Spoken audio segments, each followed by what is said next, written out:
Sclérose en plaques, mon combat. Aujourd'hui, je te retrouve pour te parler de mon infection urinaire pour changer. Écoute, j'arrive pas à m'en débarrasser.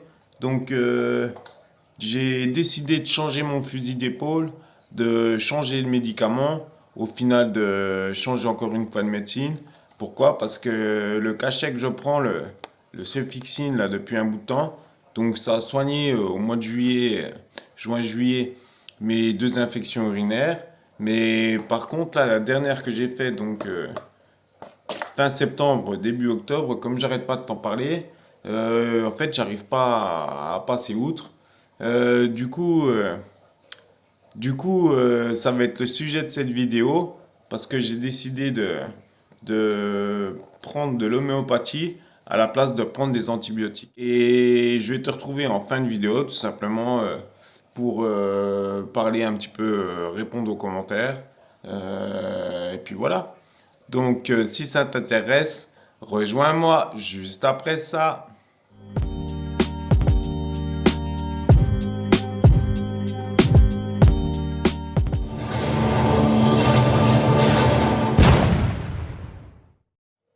Bonjour à tous, bienvenue sur ma chaîne Sclérose en plaques mon combat. Comme tu le sais, c'est Anthony Lessu.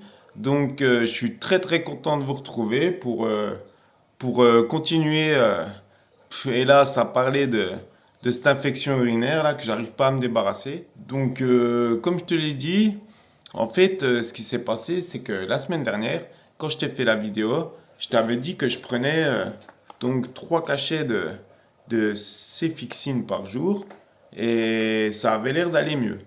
Là, ce que je me suis dit, c'est qu'au bout de 4-5 jours, 6 jours, 6 jours de prise de 3 cachets par jour, donc je me suis dit, je vais faire diminuer la dose, c'est-à-dire prendre 2 cachets par jour pendant une totalité de 10 jours. Donc 3 cachets 3 fois par jour pendant 6 jours, puis je pensais faire 2 cachets pour finir, pour aller jusqu'aux 10 jours. Et ce qui s'est passé, c'est que quand je t'ai tourné la vidéo, peut-être 2 jours après, je suis passé à 2 cachets par jour. Et quand je suis passé à 2 cachets par jour, ça a recommencé à me brûler. Et alors qu'elle était quasiment partie, l'infection. Et du coup, je me suis retrouvé donc début de semaine, là, de cette semaine, je me suis retrouvé un peu pieds et mains liés. En plus, mon médecin, il est en vacances. J'ai pas envie de tourner à droite, à gauche. J'ai pas mal de choses à faire cette semaine là, que j'ai fait d'ailleurs. Et du coup, j'en ai assez de prendre des antibiotiques. Pourquoi? Parce que ça me détraque, comme je te l'ai déjà dit, aussi bien au niveau transit intestinal qu'au niveau fatigue. C'est vraiment lourd, quoi. Et enfin, c'est lourd, c'est des antibiotiques, mais bon, ça fait quand même presque un mois que je tourne aux antibiotiques là.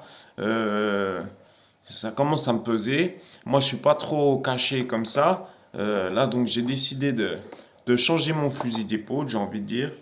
Pourquoi? Parce que ma conjointe, en fait, elle est beaucoup homéopathie et elle a un bon petit bouquin là. Je te le présenterai peut-être un jour, ce bouquin, qui est pas mal, qui est bon à avoir si tu veux un peu une alternative par rapport aux médicaments traditionnels. Exemple, les antibiotiques. Donc, ce que j'ai fait, j'ai demandé à ma conjointe de regarder le livre et d'essayer de voir si on pouvait pas, s'il n'y avait pas quelque chose sur les infections urinaires. Donc, on a trouvé ce qu'il fallait pour les infections urinaires dans le livre. Et dans ce livre, en fait, il t'explique tout simplement, c'est un super livre, c'est super bien expliqué. Ça te permet, toi, si tu veux, même si tu connais pas vraiment, c'est bien expliqué. Ça te dit, ça t'explique clairement les effets qui se passent pour vraiment déterminer un peu la cause du problème, que ça soit un rhume, une grippe. Ça t'explique tout, les éternuements, s'ils sont gras, pas gras. Enfin, ce livre est super bien fait. Et donc, au niveau des cystites, comme il l'appelle dans le livre, des infections urinaires, tout simplement, en fait, ils expliquent qu'il y a deux types d'infections urinaires. Je pense que, je pense que tu le sais sûrement. Si tu le sais pas, ben, je vais te le dire. En fait, il existe tout simplement un type d'infection urinaire, donc une infection urinaire normale, on va dire. Ça va être une infection urinaire où comment ça s'appelle, tu vas faire de la température, tu vas monter en température pour pouvoir Justement, c'est le corps qui se défend naturellement en faisant ça pour pouvoir combattre l'infection urinaire. Donc, comme je l'avais déjà fait une fois, ma première infection urinaire il y a bien 4 ans maintenant, peut-être 5 ans que je l'avais fait, j'étais monté en température et puis j'ai été à l'hôpital, je m'en rappelle, pour faire baisser la température. Parce qu'avec la sclérose en plaques, j'arrivais plus à bouger. Du coup, le fait d'être monté en température, comme ça m'avait enlevé mes forces. Donc voilà, ça c'est une infection urinaire normale. Et dans le livre, cette forme d'infection urinaire, elle était décrite. Donc je me suis dit, ben c'est pas ça moi mon infection urinaire. Et la deuxième forme d'infection urinaire, donc une fausse infection urinaire, donc c'est une infection urinaire dite nerveuse. Alors pourquoi nerveuse? Ben tout simplement ton périnée en fait il urine normalement et puis il coupe la miction en fait. Ce qui fait que, qu'est-ce que j'entends par couper la miction? Ben, en fait, tu vides pas complètement ta vessie. Souvent, chez les personnes qui ont la sclérose en plaques, eh ben, c'est le cas. Et encore plus quand tu es sur un fauteuil comme moi, tu vois que depuis que j'ai les infections urinaires, là, je suis plus faible. L'envie de pipi, elle vient et il faut y aller tout de suite. Donc j'arrive plus trop à avoir le temps de me mettre debout à l'évier, tu sais, puis de faire pipi comme je fais d'habitude, pour essayer d'avoir une miction correcte. Donc je fais pipi avec mon urinal en étant souvent assis, ou alors avec la poche urinaire, donc une fois que j'installe le pénilex. Donc je me dis que ça ressemble à ce qu'il disait dans le bouquin pour l'homéopathie, et je me dis que c'est un peu ça ce qui se passe, quoi. Parce que du coup, moi, comme tu le sais, j'ai beaucoup de spasticité. J'ai quand même assez souvent de tension nerveuse. Et c'est vrai que quand j'ai de la tension, l'exemple type, hein, il y a 3 vidéos, je t'avais parlé avec le véhicule, hop, ça m'a bloqué le périnée. Et c'est un peu ce qui se passe. Donc, du coup, j'ai regardé. Et donc, comment ça s'appelle? Il préconise de prendre donc ces deux types comment ça s'appelle? Ah, j'ai oublié le terme. Ces deux types enfin bref, tu m'as compris, d'homéopathie, voilà. Et donc, je vais pas te dire le nom parce que c'est quand même assez difficile. C'est l'Hépar sulfuris calcarum, l'Hépar sulfuris calcarum, et l'autre c'est du Staphysagria. Donc il y en a un qui est en 30 CH et l'autre qui est en 15 CH. Alors le 15 CH ou le 30 CH, c'est la concentration de la plante qui met dedans la chose qui est active, quoi. Donc du coup, si tu regardes bien, généralement on est plutôt sur 9 CH ou 6 CH quand tu traites par homéopathie. Mais bon, là apparemment, vu que c'est pour soigner des infections, c'est des cachets qui sont quand même assez concentrés, enfin cette homéopathie.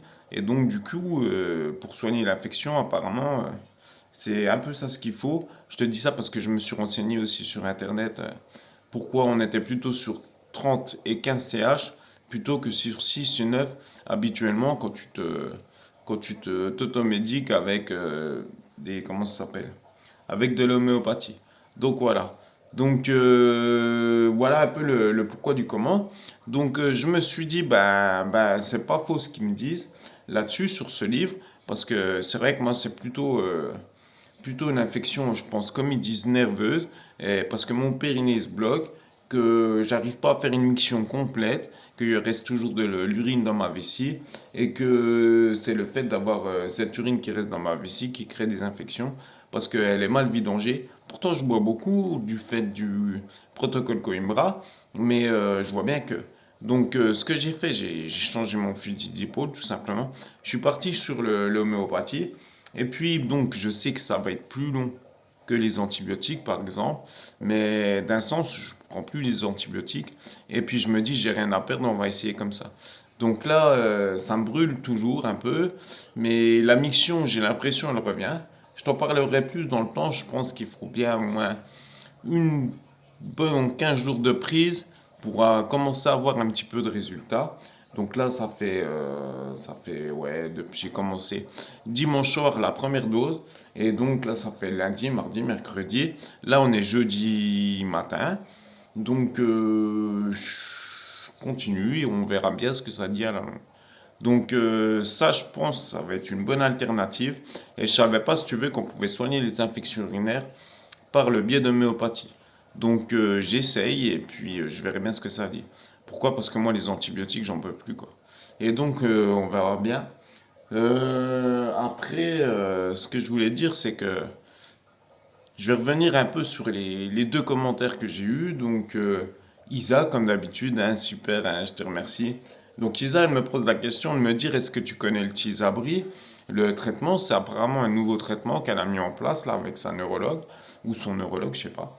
Et du coup, ben, le Tysabri, je connais bien parce que c'était mon dernier traitement que, que j'avais pris, quoi, tout simplement. Donc, le Tysabri, c'est une prise par mois. Donc tu vas à l'hôpital, ils te mettent une perfusion et puis tu roules pendant 2 3 heures à l'hosto. Et puis après, tu es tranquille pendant un mois.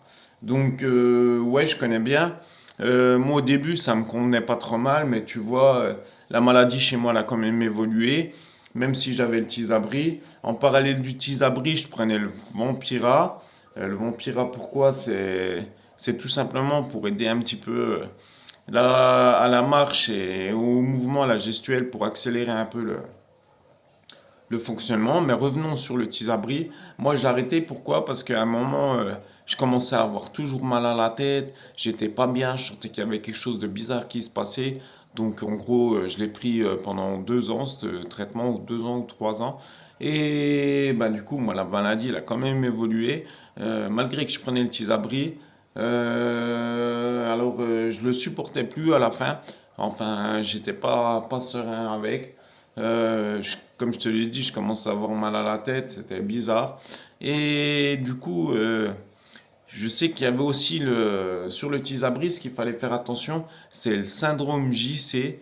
Donc, le syndrome JC, ce que tu risques en fait avec le Tisabri, c'est tout simplement d'avoir une inflammation du cerveau. Ça, faut le savoir. Donc, moi, j'avais le virus JC, là, le syndrome JC. Donc, tu as un pourcentage de ce virus ou de ce syndrome, appelle ça comme tu veux, qu'il faut pas dépasser. Et donc, moi, en fait, ils contrôlaient ça la plupart du temps. Tous les mois, je veux dire, ouais, non, c'était pas tous les mois, c'était tous les 6 mois. On contrôlait justement ce syndrome, la JC, pour voir le seuil, en fait. Et donc, ça a jamais trop dépassé, j'étais vraiment à la limite. Mais du coup, c'est vrai, c'est la seule chose qu'il faut faire attention, quoi. Parce que si tu as une inflammation du cerveau, je pense que là, après, tes neurones, ils sont cramés, et puis toi, t'es grillé, et puis voilà, quoi. Donc, Isa, si ça te correspond, ce truc-là, le Tisabri, bah écoute, prends-le, ça peut ça peut faire du mieux, hein.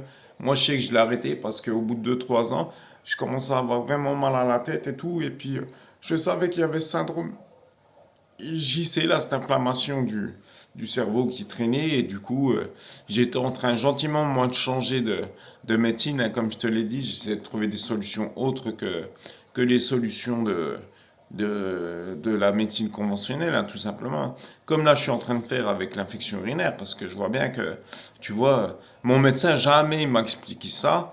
Et du coup, il a fallu que je retrouve ça dans un bouquin, quoi. Tu vois? Donc là, je tente, hein, comme tout ce que je fais, comme le protocole Coimbra, comme tout ça, de toute façon, j'ai rien à perdre, hein. Je veux dire, ça fait un mois complet là que j'ai la vessie qui me brûle, j'arrive pas à m'en défaire, ça commence à me peser, ça me pourrit un peu la vie, ça me la pourrit même grandement, et physiquement, ça va plus quoi, enfin, ça va quand même, mais bon, là ça va mieux, tu vois, le débit de parole et tout, il est là, et d'accord, il est tôt, il est quelle heure? Il est 8h, 8h30 du matin, mais ça fait du bien de retrouver un peu son corps, quoi, les antibiotiques, ça faisait vraiment du mal, quoi. Donc du coup, voilà, Isa, hein, écoute, le Tisabri, je connais bien. Ouais, je dirais que c'était un traitement, ça a stabilisé la maladie, mais moi, je pense que un coup, j'avais lu la notice là quand j'étais à l'hôpital, même l'infirmière m'a dit, Monsieur Dessus, lisez pas ça. Mais quand tu lis la notice, t'as tout compris, quoi. Je veux dire, tu regardes la liste d'effets secondaires, l'écran, il est pas assez grand pour que je te dise. Je te montre la liste d'effets secondaires. Bon, bref, c'est comme tous les médicaments, hein, c'est comme la chimie. Tous ces médicaments chimiques, là, tu as toujours une batterie de comment ça s'appelle?